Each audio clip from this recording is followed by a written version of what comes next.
Hey everyone, this is Robert, and thank you for tuning into the podcast. And today we're just going to be chilling for a little bit, and we have a special guest in the corner. I'm gonna mispronounce it, so please forgive me in advance. Uh, Ayana, Ayana, Yes, that was right. Ayana. Yeah, you were right, Ayana. Robert. Okay, great. So we have Ayana in the corner, or A. I'll just say in case if I screw it up again, but I'll just say A. So how's it going? It's going well. It's going well. How are you doing today? I'm doing good. Literally just got my day started, got my workout in, so yeah, I'm ready to roll. I love that. Doesn't a morning workout do it for you? It Like really after your does. after a workout, you're like, okay, I'm ready to conquer the day. It's funny because like I usually work out in like towards like late afternoon or like evening, but morning workouts are definitely the best. Love to start doing, I would love to, you know, do these more often, like, wake up in the morning and then that's immediately the first thing that I do just to get it done and then just go on about my day.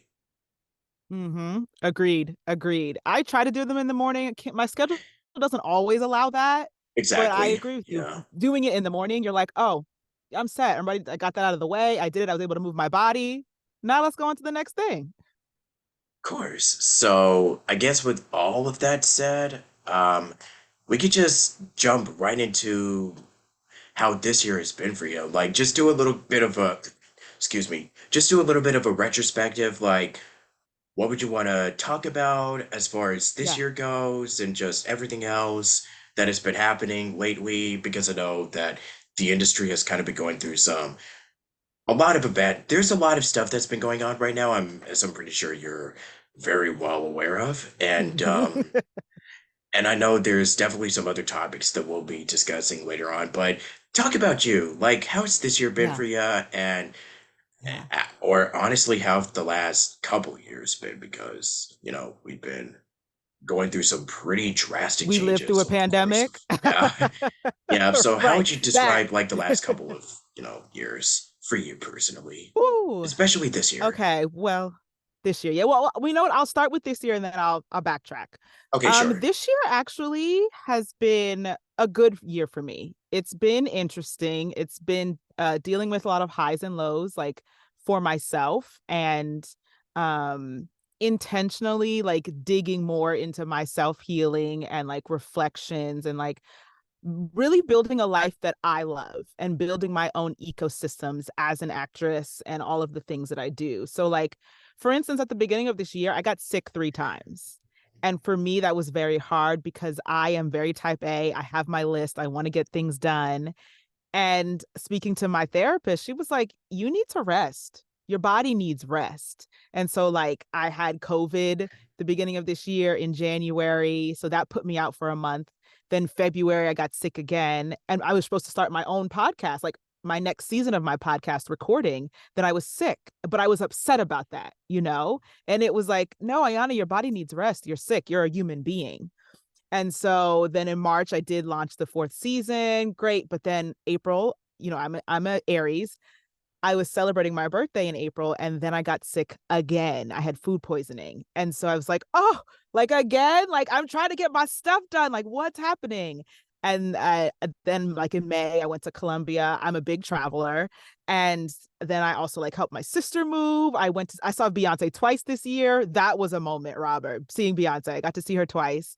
So it's been a good year. It's been a good year for me. I've done some great voiceover campaigns, like, but I think for me, this year was definitely about, hey, you're a human being, not a human doing. And all of the times that I was slowed down by being sick, or like, just like your body's tired, you need to rest, or you need to work out.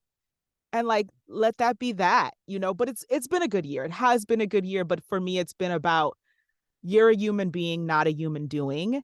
And I think the last couple of years have definitely contributed to that because the pandemic forced us all to sit down. And for those of us, thank God we survived. It's like, wait, how do we want to live our lives now? Like in with intention and going, oh, if this doesn't make me happy, why am I doing it? And that's definitely been the last couple of years for me. If this doesn't make me happy, if this doesn't contribute to Ayana Bey and who I am as a person.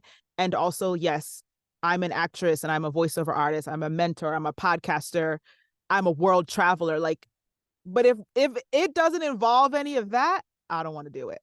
And that's definitely been me the last couple of years. But it's been hard. Nobody says it's easy, but it's that's been me.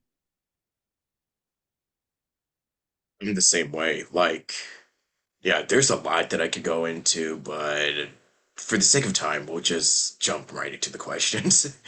Okay. Um, so growing up on the East Coast, because I know that you're from New Jersey, and this has pretty much been something that you've loved, like it's a part of your blood since you were a little kid. So, would you say that, doing musical theater and, being in a conservatorship and that's pretty much where you got your MA. Would you say that it definitely helped you later down the line when you started jumping into voiceover? Or just Oh, in life in absolutely. general? Well, life and both life and voiceovers. So for me growing up in New Jersey, represent South Orange, New Jersey, that's where I grew up. Yeah. I lived 30 minutes from New York City. So I was introduced to the arts on a high level from a very young age. And I knew I was like, oh, that's what I wanted to do. And both my parents are actually quite talented. They didn't pursue a career in the arts, but my mom sings and my father used to play the drums. He used to be a little radio DJ. So like I get it like from them. But it definitely helped me going into voiceovers because I realized all of the training that I had. I had 15 years of on the job musical theater. Also, like, of course, I got my BFA and I got my master's from the Royal Conservatoire of Scotland, like in acting.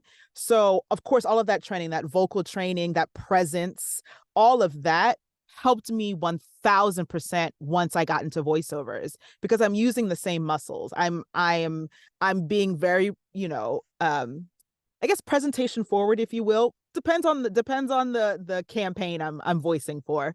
But all of that I still use, even though no one sees me, even though no one sees me as I'm doing the recording, I still have to have a presence and I still have to literally use the things that I learned about breathing correctly, about pronunciation, about all of these things that I learned doing musical theater, that it was like, oh, my skills do translate over to voiceovers very well. So yes, to answer your question, it did prepare me to be in the voiceover realm.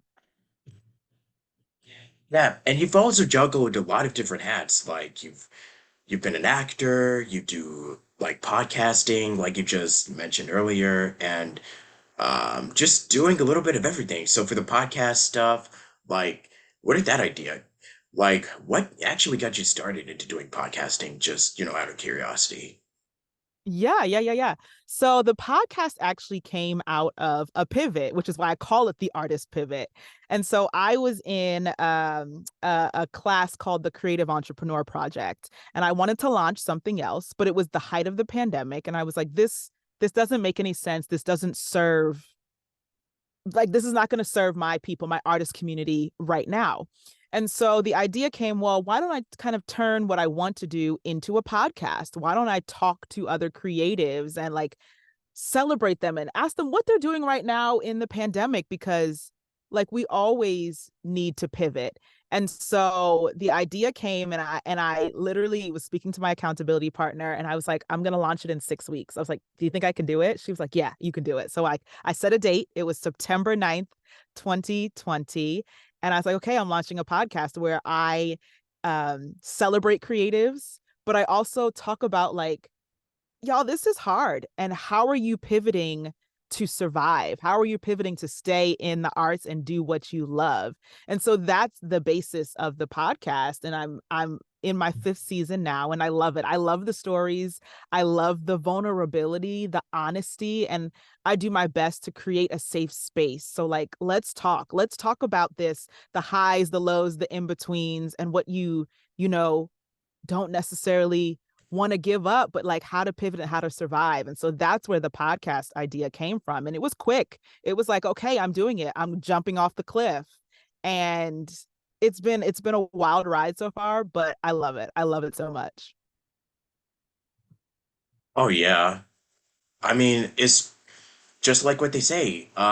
If you really love something so much, like, I mean, yes, there's gonna be a lot of days where it kind of does, um, where you kind of do struggle when it feels like you're going through the motions. But if you really truly love it, all the hard work and everything that you're doing is definitely gonna be more worth it at the end of the day. Absolutely. Absolutely. And I don't know, going back to the question you asked me about like what has changed and how I'm doing in the last couple years, it's like if it doesn't bring you joy, why are you doing it? Like why? We're only here on this earth for such a short time. Do what brings you joy because I've also found if you do what brings you joy, that's someone else is supposed to hear that from you. Like you're here for a purpose. You're here to bring out what's in your soul so that someone else goes, "Oh, I needed that today. I needed that advice." And then they can go tell somebody else. You know? Yeah, definitely. And for let's talk about musical theater for a moment. Like, Okay. um, if there's any bit of life advice or just anything that you really got out of it from your experience, or just anything in general, what are some of the biggest pieces of like advice that you've received from the time that you were doing theater that you've also applied to, your career and everything else that you're currently doing? What's something that Mm. really stood out to you the most? Ooh, that's a good question. Um, I would say what I've learned from my time, I'm still acting, a little bit on the stage. But it's not as, as prevalent as I was before. And I would say what I've learned is to like take care of yourself first.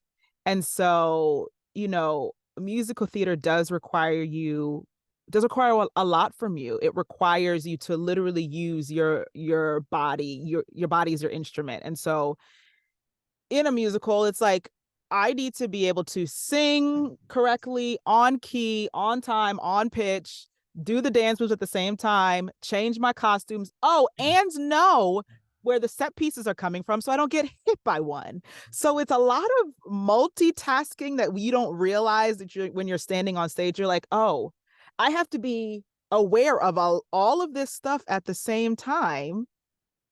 It's kind of fun and it's also kind of terrifying. Let me like, for instance, like there was a show I did, I had to come up from the pit. And it's like you have to be very aware of what's happening around you technically on the stage, but also like I said before, oh, I have to sing. Oh, I have to act. Oh, there's dance moves that I have to do on this pit while it's moving, And so all of that, learning that skill and being able to be aware of things around you, but also taking care of your body, like knowing I don't feel well today. I need to call out of the show. Or my voice, I'm gonna do the show, but my voice is struggling today. Talking to your sound designer in the back or your audio engineer going, hey, you can turn my mic up for my solo, but then can you turn it back down while I'm singing in the chorus? And so those are definitely something that I've learned doing theater of like, I need to take care of myself first so that I can come back and give you 120% for the next show, and just knowing that you also have the talent, like musical theater is very much a skill set and it's beautiful, but it's also very demanding. And so it's like take care of yourself first. That's definitely something that theater has prepared me for, even with voiceovers. There's times that I've had to, tell my agent like I don't think I can do that. Like I'm struggling, especially when I was sick at the beginning of the year. I was like, I can't, and my agent was like, okay, I understand. You're literally coming off a sickness and your voice is not doing the best. And so that's definitely translated to me like taking care of myself first. Oh, for sure. Yeah, that is actually, really good because it really does, um, it sets a clear picture of um, basically what you were saying. It's, having that mentality and having that,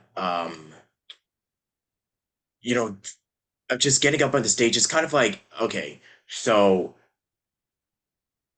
sometimes in life we sometimes can stumble into something that, whether it's acting or there could be something that could come along the way and it sets a different a trajectory in your life that you weren't even expected. And those are some of the, I mean, it surprises you, and it definitely puts you, like, it could be a really good surprise. Now, like I said, it's hard. No one really said that this is easy, but you just never know what it's gonna take you, where this journey is, where you'll end up being in.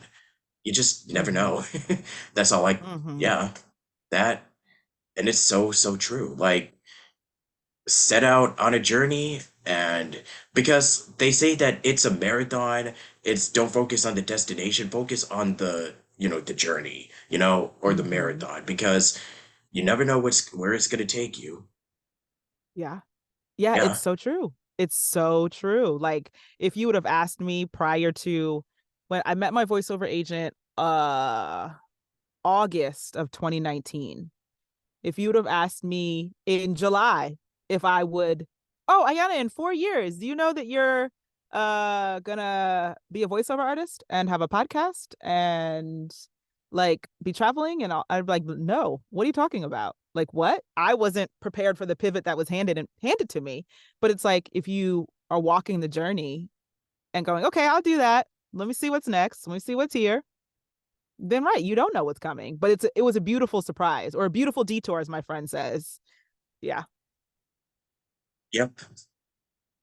So for mentoring, like, Mhm. was that also something that kind of came like much later in your life?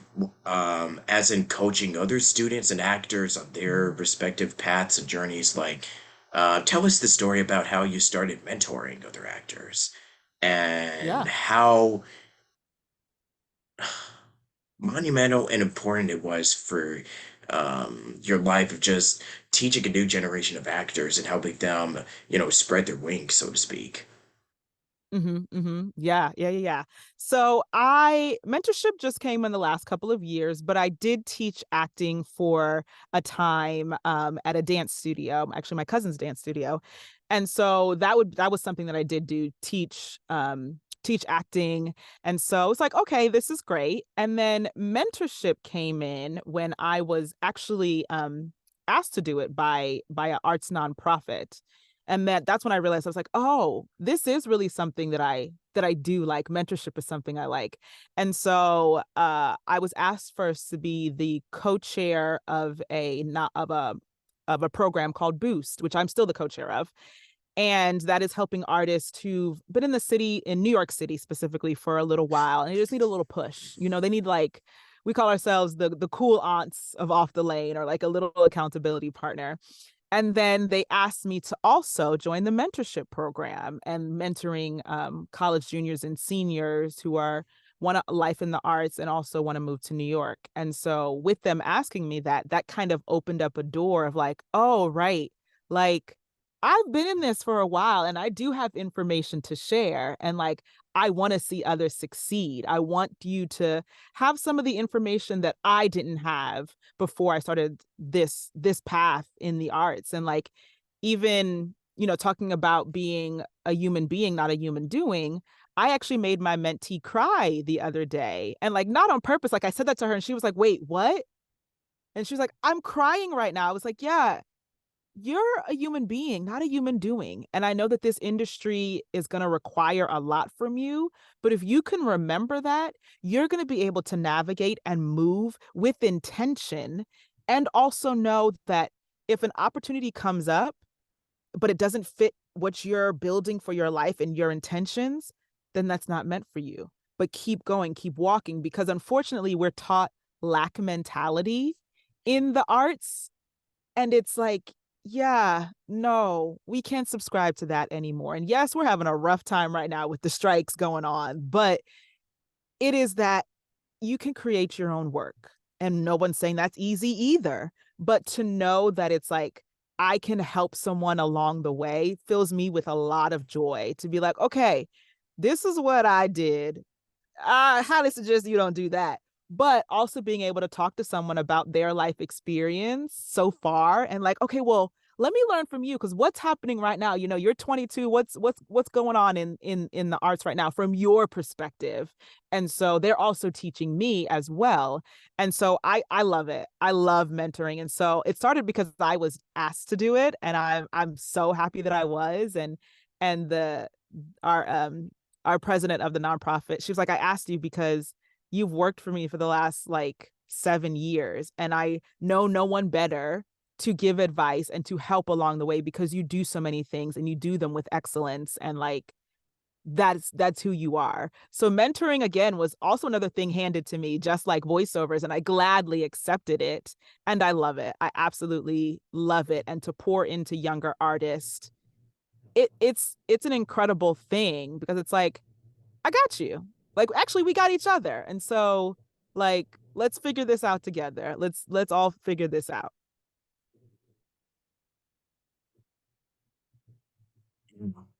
Yeah, I'm just processing it. Sorry if I'm, a little quiet. Um, but yeah, that really is amazing though. And it's just, you know, carrying on the torch, like being on the other side of the glass because you've been an actor, you've been a voiceover artist, and teaching this wisdom to a new generation it kind of feels very like there's like the sense of like you definitely want each of them to succeed in this insane business. And this is an industry that can be full of rejection and heartbreak, but at the end of the day, we want to help each other out and we want each other to make it through despite of the hardships and challenges that we go through in our day-to-day Absolutely. lives. Yeah. So for you, in all of the work that you've done, like, has there been any what are the plays or anything like any project like throughout your entire career? What would you say was something that really changed your life? That was really a life-changing experience for you? That really, um, or or simply put, what can you say were some of the biggest like, um, it could be a show or it could just be something else that you've done. What would you say was definitely it helped change your perspective on life and it reminded you why you love doing this in the first place. That brought you back to that little Ooh. child, like, of you as a young kid, why you fell in love with acting and everything else to begin with. Yeah. Yeah, that made you feel Oh, like a kid. okay. Yeah. Yeah, we're getting to the Okay. juicy So here we stuff. go. We're getting to the yes, here we are. Okay. So let me start with the first event I will say that was like, oh, I'm gonna do this as a living. This is what I want to do, was when I was in the sixth grade. I think it was sixth grade. I went to see the original cast of Ragtime on Broadway. And that, right, that face. I know. I just got chills myself. I still have the playbill. Like, that was the moment when I was like, oh yeah, this is what I'm doing. And to see Audra McDonald, another Black woman on stage, is like, oh yeah, that's me. Like, that's what I'm doing. And so that was, I think, the pivotal point that was like, okay, Anna's heading into musical theater and there's no stopping her.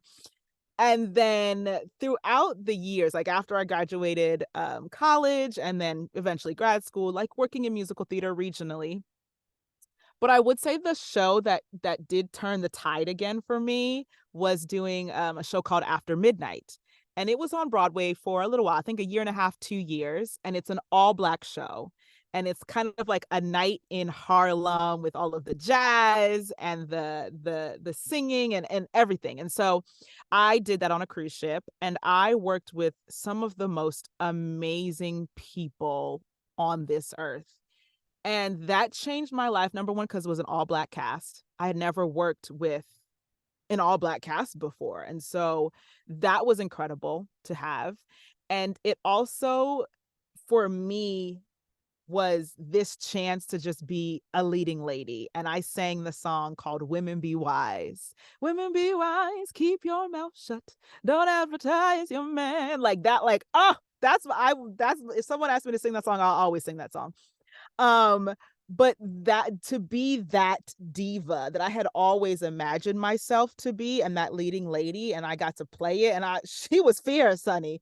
And that like I loved it so much. But then also on the personal side, I finally had a group of girlfriends. Like all of the women in the cast bonded, and it showed me who I was. It showed me who I already had inside of me, if that makes sense. So there was a time when I was like looking at all of these ladies and I was like, oh, I wish I was brave like her. I wish I was this like her. Oh, I wish that I had, like her faith or whatever it was. But then when the contract was done, I realized I did.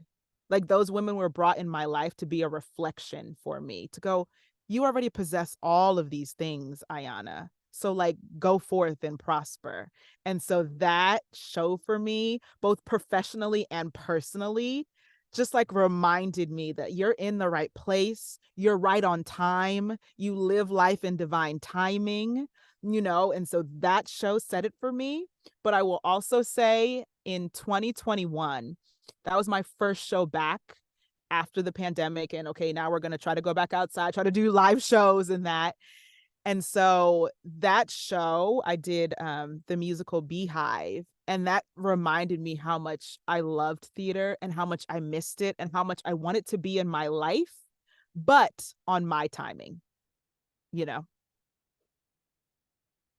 Yep. Um, that's a pretty good way of putting it, you know? Like, huh. It's just really insightful to just remember that little click, that little light bulb. I mean, I literally was talking about this with some of the previous guests that I've had on here, and there's that one moment in their life where they feel like, oh, I don't think this is really for me. I think I'm just gonna quit. And then all of a sudden, they just start going on another path. And and this was pretty much the one. And and it turns out they were actually much this was really the right one for them after all. It's like I said, you might do something, and then next thing you know, something else will come in, and it'll change a completely different perspective, and it can take you on a totally different path than the one that you've started at first. Like, I remember, I wanted to get into animation, like, draw and be an animator, but I'm still involved in animation, but just, voicing a character and just bringing them to life. So, you can still contribute to something, even if it's something that's slightly different, you're still contributing to an art form than what you had envisioned when you were a kid. And that's Mm-hmm. it's so funny how life works out. Isn't it um, though? Because life be exactly, life yeah. and we either got to hop Mm, on the train or not. I know, right? But boy, okay. Um, I know I'm trying to because I mentioned that we've been in a pandemic and now we're currently in the middle of negotiations, so we're kind of going through a little something something, like especially if you're in the union, I'm pretty sure everybody knows about, the strikes, but personally for me, I don't know what's gonna happen. I'm just gonna say we're just gonna keep on fighting. Just Mhm. continue pushing forward and reach some sort of agreement. Because I don't As know we where the should. future's going to take us. Um, so something else that I wanted to ask you about before we wrap this up, Hmm. um, because the last couple of years have also been really rough, particularly for the African American, Asian, or like the BIPOC, or just pretty much a lot of communities in general have also been affected by not just with the pandemic, but also um, with a lot of unfairness. And I mean, it's always been there, but I think since 2020, we've been seeing more of a push for diversity, more authenticity in voiceover. Um, and we've been pushing for a more you know, changes of hey, this isn't right. This is what we should do to fix this. And there have been organizations that are also protecting us against the uses of AI and a couple of other factors. Like a lot of this stuff is like a whole different can of worms that could be in a separate podcast episode Yeah. altogether. Like I've done interviews where we've discussed this, so I think if you want to watch a couple of ones, I guess check out my playlist and check out. I think I'll probably just give like, what did you do on YouTube? Like give like timestamps into it where we specifically discuss those topics. So if you want to check those out, be my guest. But since both of us are in the African American community, like for you personally,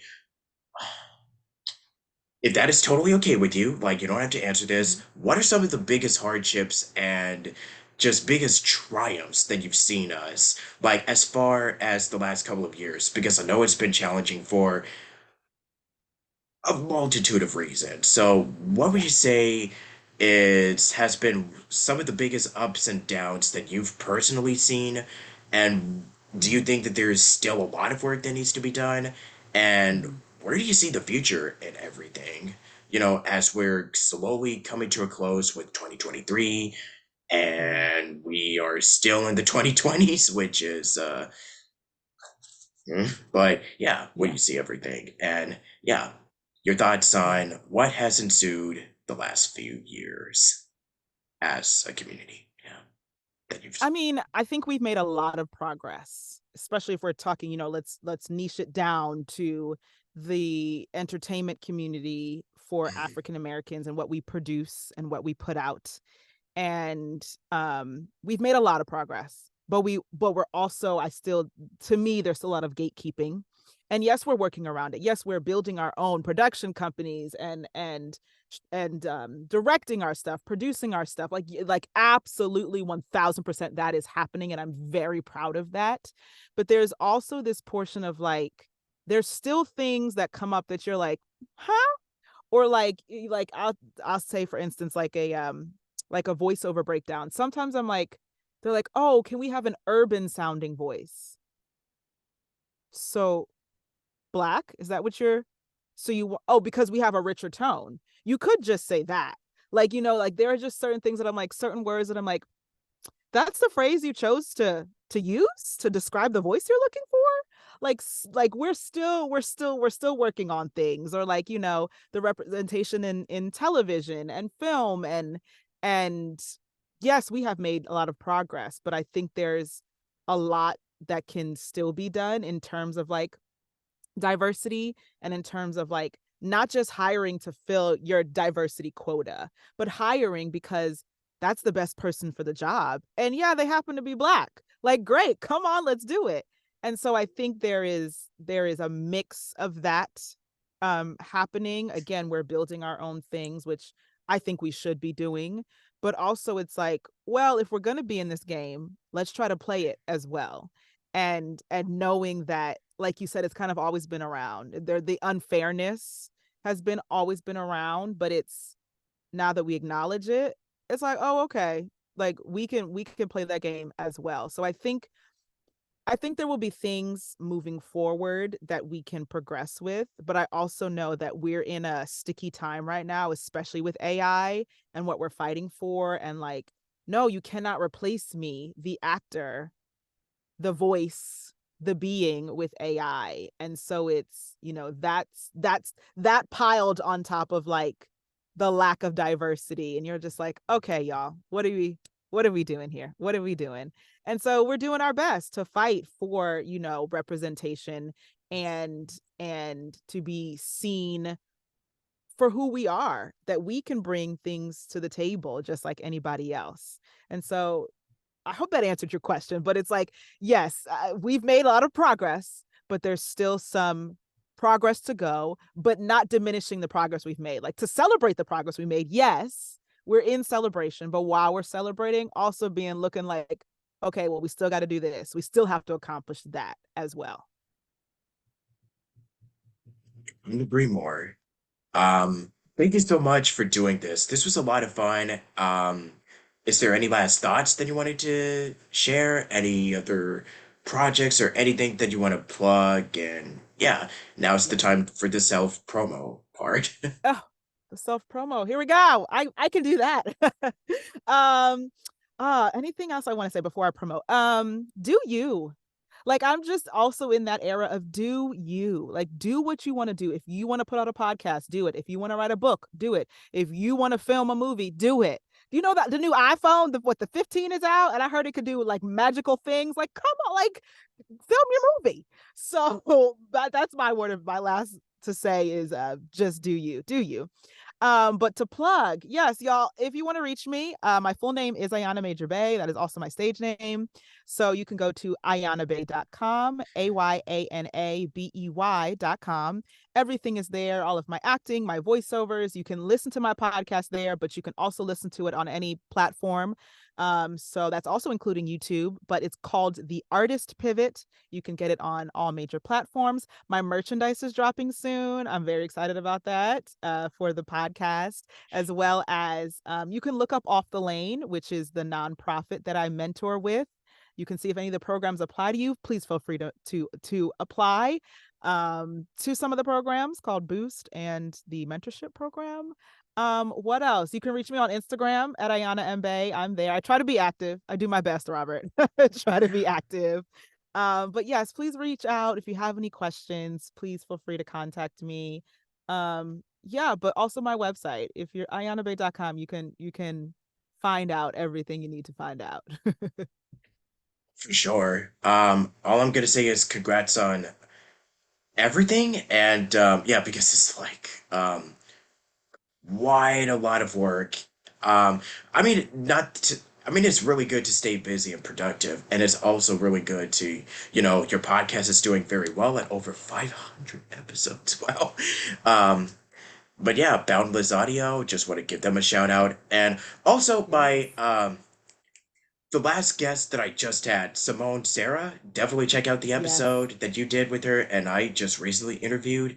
She's you awesome. She did. also does coaching, so definitely check her out. She does. And also check out a lot of these um millions of guests that you've had on your show. I've had a Way lot. too many to name. Can I Yeah. can I correct you though? I haven't had 500 episodes yet. The way I Okay. categorize my seasons, or excuse me, the categorize the episodes is season number and then the episode. So I'm actually approaching. I'm 80. I looked at the day. I think I'm at 83 episodes. 83. Mhm. But it's like categorized. So like 515 means season 5, episode 15. So I just wanted. I will eventually get to 500 episodes. Thank you for Oh putting that yeah. out for me. Yeah. But yeah, that's how I categorize. But Simone, shout out to Simone Sarah, a very dear friend of mine who you did interview. So check her out as well. And also all the guests on the Artist Pivot, because y'all, there's some gems.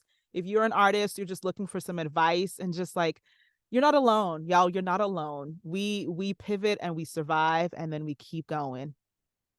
Yep. I guess we'll just close out with that. Thank you so much for watching, and I'll see y'all next time. This is Robert Jackson, and until next time at Station Square, toodaloo.